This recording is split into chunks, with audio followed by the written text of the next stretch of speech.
Did you know that 1 in 20 children in the United States are taking ADHD medications like Adderall and Ritalin? Now, this has led to a global shortage in ADHD medications, and some are saying there is no end in sight. In fact, if you go online and do research, there are people saying that they have looked everywhere, high and low, gone to several doctors to get prescribed this medication, and they can't get it.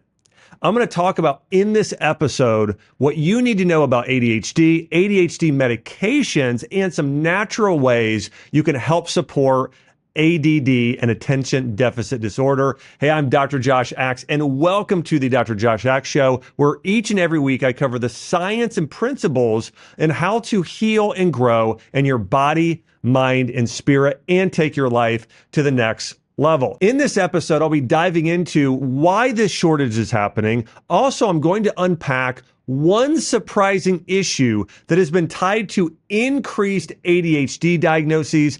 And also, I'm going to get into the nutrients that are depleted by these types of medications, which are amphetamines. Hey, if you are not subscribed, make sure to subscribe to my channel and hit the notification bell so you don't miss a thing. By the way, every time that you are subscribing or hitting the notification bell or commenting in the comment section, what you're doing is allowing me to bring on better guests and do more episodes by doing that. So if you want to get more, hey, make sure to subscribe. All right, so here's the reality. Roughly 10 million adults and 6 million children in the US have been diagnosed with ADHD, and 62% of children with ADHD are taking medications for it.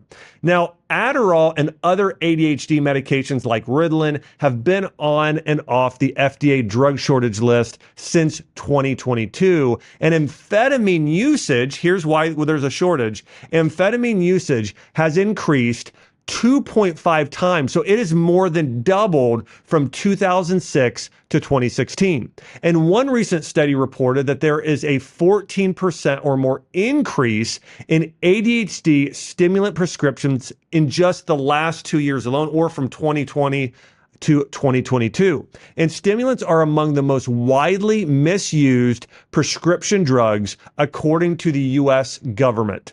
Now, I want to share a personal story, and this may or may not surprise you, but when I was an undergrad at the University of Kentucky, this is before I went to Johns Hopkins and went on to get my doctorate, but I was at the University of Kentucky, and people there would actually, almost everybody was taking Adderall and Ritalin. I'm saying people that were not diagnosed with ADHD, people that learned just fine, they were taking it. People would even crush it up and snort it like cocaine, which you may already know this, but Adderall and Ritalin are amphetamines. They are closely related to cocaine and that class of medications in terms of they're very stimulating to that area of the brain and what they do to dopamine and norepinephrine.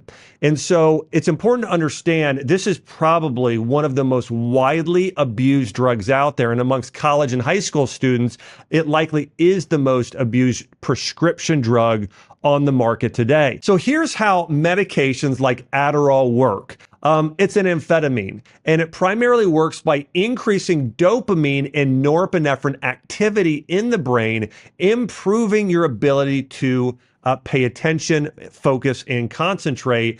And it's believed by some researchers that people with ADHD may actually have lower levels of dopamine, which can cause them to be disinterested and constantly try and seek things that stimulate them.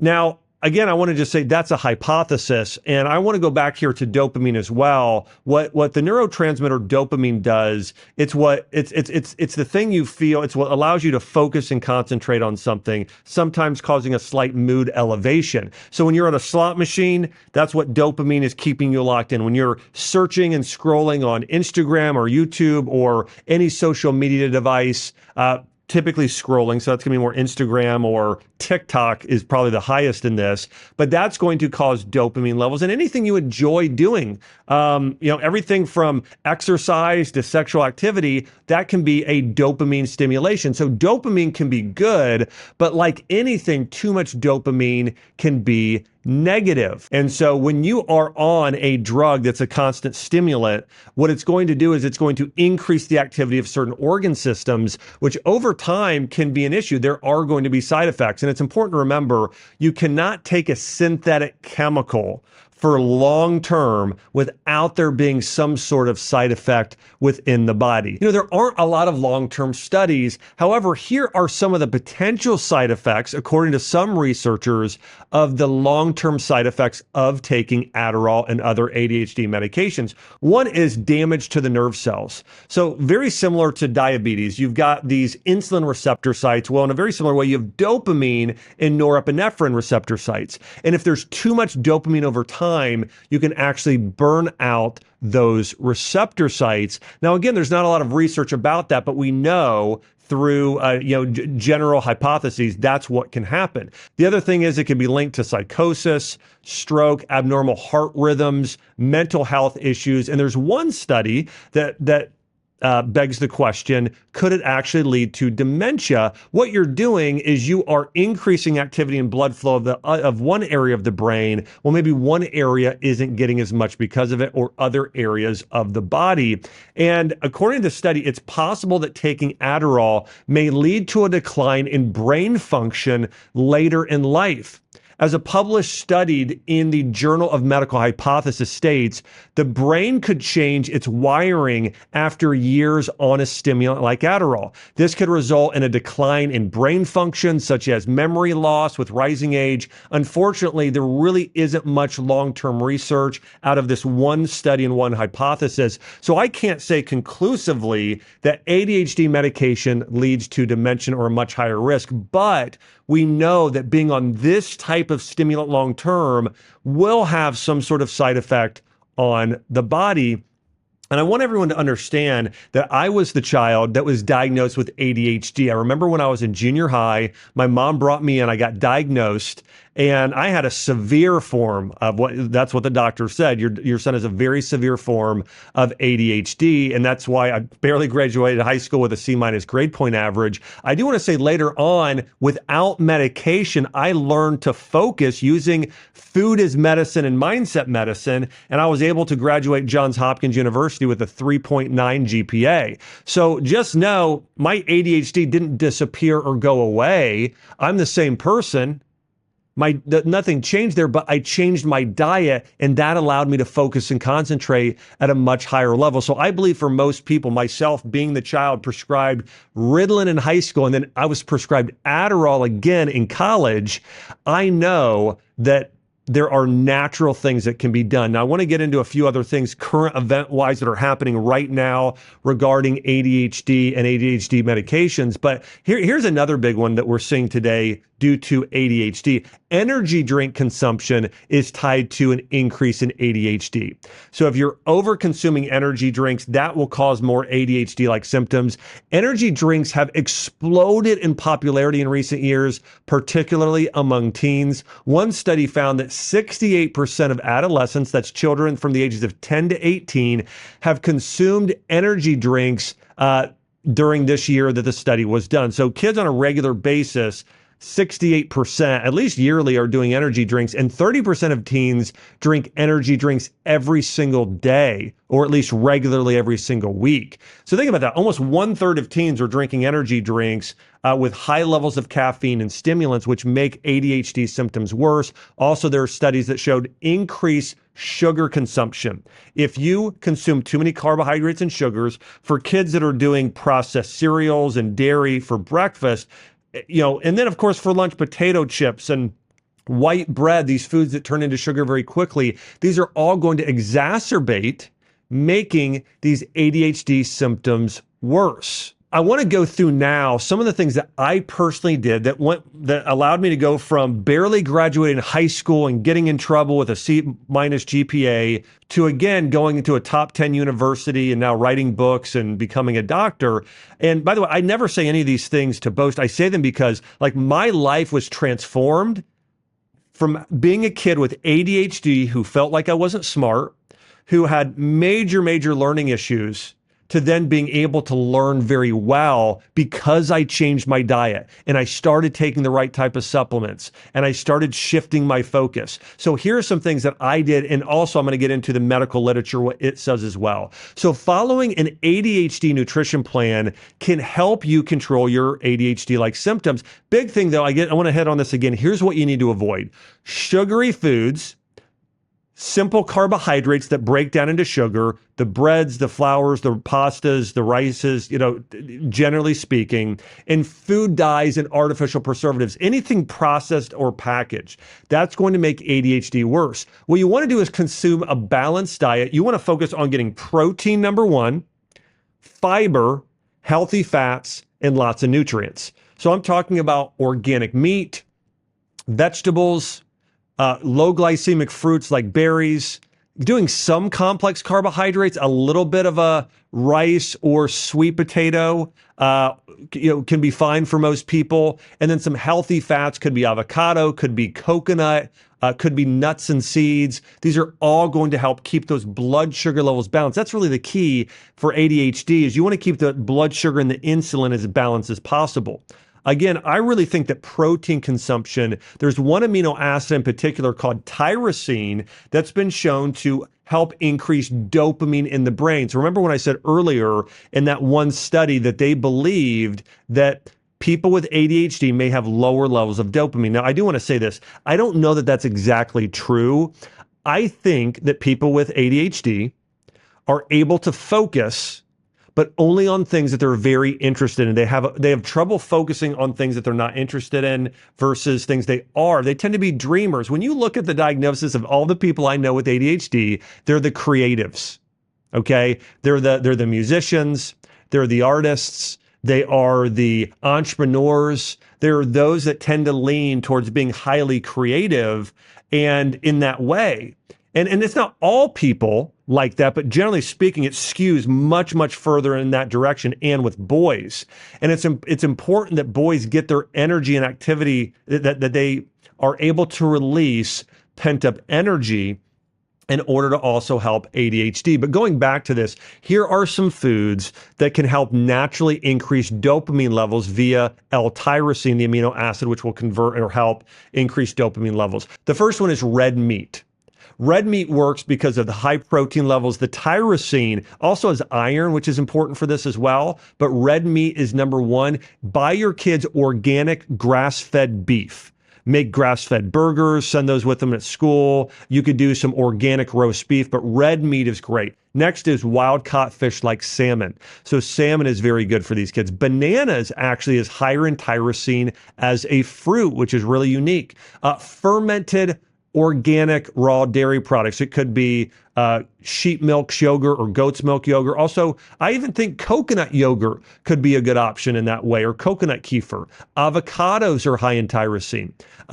Poultry like chicken and turkey. Lentils and beans, nuts and seeds also would be on this list of those high tyrosine foods that are going to help increase those dopamine levels. Now, if you are on an ADHD medication, here are some nutrients and vitamins that you could be deficient in, because remember, every medication will deplete your body of some form of a nutrient, right? We know antibiotics, the most common one, that depletes your body of probiotics, but also B vitamins and magnesium and iron. Well, ADHD medications, they may deplete nutrients in your body. Also, I want to go through a study on children with ADHD. They found nearly 80%, specifically 78.4% of children with ADHD are deficient in vitamin D. One study found that it can improve cognitive function and prevent exacerbation of ADHD in children. So again, there are clinical studies on vitamin D showing that it improves ADHD symptoms. And 80% nearly of children with ADHD are vitamin D deficient. This is also why it's important that if you have a child with ADHD or you have it yourself, that you get outdoors as much as possible. The more time spent outdoors, the lower the ADHD symptoms will go. So getting your kids in sports, taking them on hikes, telling them you can't be on this tablet. they have to spend the majority of their time outdoors after school and on the weekends should be a big focus. Number two, the nutrient zinc is a critical mineral for the treatment of ADHD. The prevalence of zinc deficiency in children with ADHD in one study was 8 times greater than the reported prevalence of zinc deficiency for normal populations. Think about that. An 8 times greater level of zinc deficiency in people diagnosed with ADHD. One study found that using zinc as a treatment of ADHD led to a significant improvement in hyperactivity, impulsivity, and socialization in ADHD patients. Foods that are high in zinc include grass-fed beef again, spinach, pumpkin seeds as well. Also, other meat products, chicken and turkey, wild-caught fish are going to have zinc, but specifically beef is going to be one of the best for this. This is why, listen, just a few patterns you're going to see here. Your kids need lots of protein. They ideally need a lot of red meat. This is going to help them tremendously, or yourself. If you have ADHD, this is going to help you tremendously as well. And I'd also recommend zinc supplementation. I'd recommend 30 milligrams a day for adults, and for children. You're going to need to look at the dosage on the bottle of what's recommended based on their weight.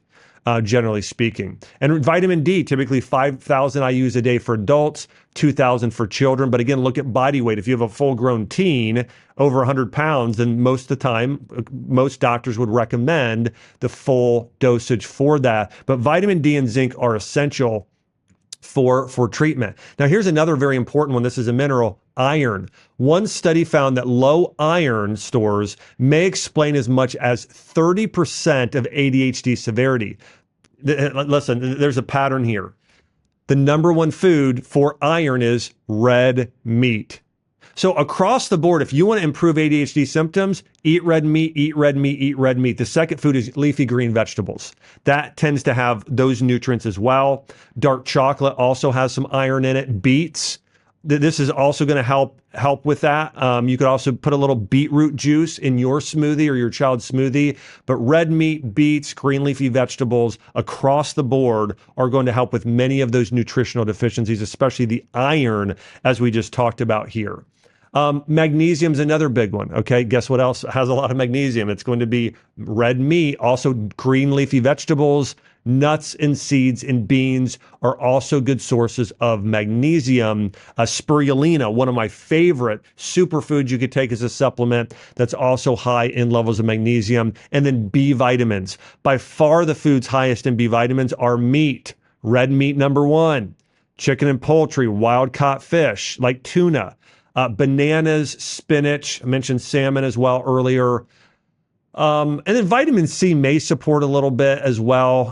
What I would recommend in terms of supplements is vitamin D, zinc, probably a good multivitamin, B complex, and omega-3 fatty acids. Those are the ones you should consider there. And in terms of blood flow to the brain, if you're an adult, ginkgo biloba, ginseng, also can be beneficial. Ashwagandha, those are some of the best for focus and concentration. Another one is called bacopa, which can be great as well. Now, I want to go through some other solutions according to some scientists and a psychologist. And here's what they recommend. Getting 7 to 9 hours of sleep a night. We know this, right? Sleep deprivation harms your dopamine receptors. Dopamine cannot produce its effects unless it binds to them. So to these receptor sites. So just know if you don't get that 7 hours or more sleep a night, your dopamine receptors are compromised. It will cause more of those ADHD symptoms. So you want to make sure your kids get to bed early and that their room is dark and cold. Give them a weighted blanket that can help them sometimes sleep longer. You don't want them on their tablets late at night. They can listen to audiobooks or ideally, but you want to cut it off a little bit before bed, that screen time. Number 2, regular exercise. A daily session of even just 20 to 30 minutes of exercise releases dopamine naturally. This increases your focus and your mood. As I mentioned, there's almost no limit to the amount of time that you want to spend outside for yourself if you have ADHD and if you have kids that have ADHD. And so ideally activity outdoors, but if not, just any type of exercise, at least 20 to 30 minutes a day. But I would really recommend an hour or more for kids. Before school, make them go outside. Okay, right when they get home from school, get them outside as much as possible. Even if it's raining, even if it's cold, bundle them up. The more time outdoors, the better for ADHD. Number three, there is a study, a 2005 study in Trusted Source that found that a massage reduced the stress hormones cortisol and increased dopamine. Now, you don't need to pay for your kids to get a massage, or you don't need to get a massage yourself. It's about physical touch. When there's good, healthy physical touch, you're rubbing someone's shoulders, giving them a massage, giving them a foot rub, giving someone a hug, oxytocin is released along with dopamine. Okay, so oxytocin and dopamine increase, and stress hormones like cortisol decrease. That's going to help with ADHD. And you'll notice a lot of boys with ADHD, again, giving them a hug, rubbing their shoulders or their feet, very, very therapeutic for them. And number four, doing random acts of kindness, similar to a runner's high. This triggers a helper's high, the good feeling people get when they do something nice for others. The more you can help your kids realize they need to help when they're younger, the better it is for them. And so knowing, and you do this by praising their good behavior as much as possible. When they load or unload the dishwasher, hey, thank you so much for doing that. You did a great job doing that. Being their biggest cheerleaders and encouragers, that also helps with that dopamine release, but also can help with ADHD. So remember, as we've talked about, ADHD, I didn't get into this, and I want to get into this now. I truly believe that ADHD medications are grossly overdiagnosed.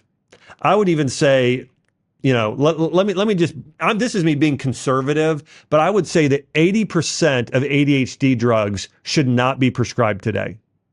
The reason being is, how many times has somebody gone into a doctor who's writing a prescription for ADHD? How many times have they first said, listen, there are likely some long-term side effects of this. We don't have really much long-term research. We know this is a stimulant. Before I prescribe this medication, here's what I want you to do. I want you to take a vitamin D supplement. I want you to take zinc.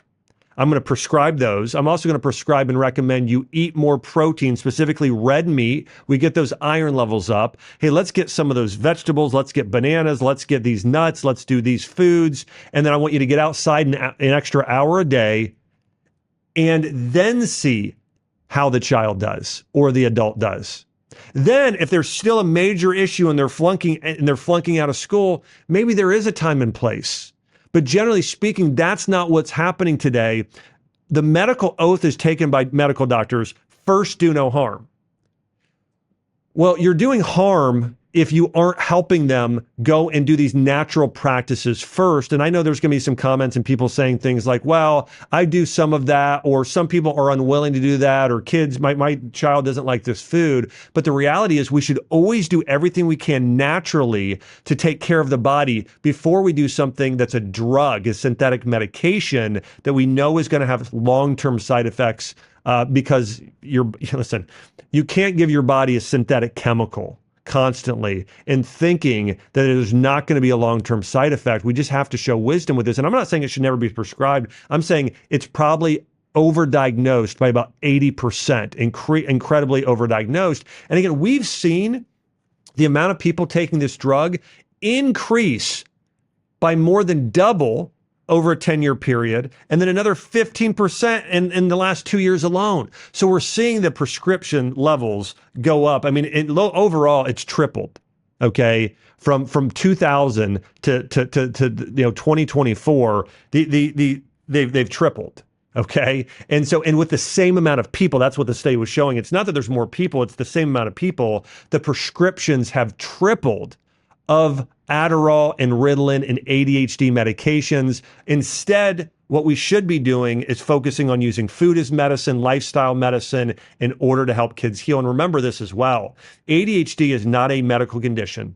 It's not a disorder. It tends to be a personality type. It's predominantly boys, and it's boys that tend to be more creatives, entrepreneurial in nature, high energy boys. And so if we take them, we put them in sports, We improve their diet, and we also try and cater to them to the degree that we know how they're wired, and we can plug them into activities we know that they'll enjoy more.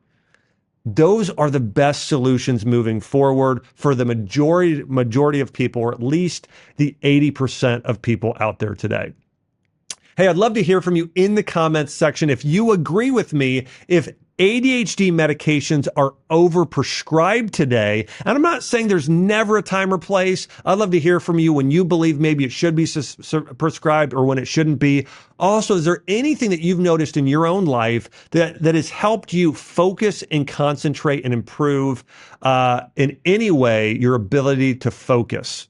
Hey, thanks so much for tuning in here to the Dr. Josh Axe Show, where each and every week I explore the science and the principles of how to grow and heal your body, mind, and spirit and take your life to the next level. Make sure to subscribe and like and share this episode. By the way, every time you subscribe, you hit the notification bell, or you share, you allow me to put out more episodes, bring on better guests, because the show grows. So thanks for your support and being on mission with me. I can't wait to see you on the next episode.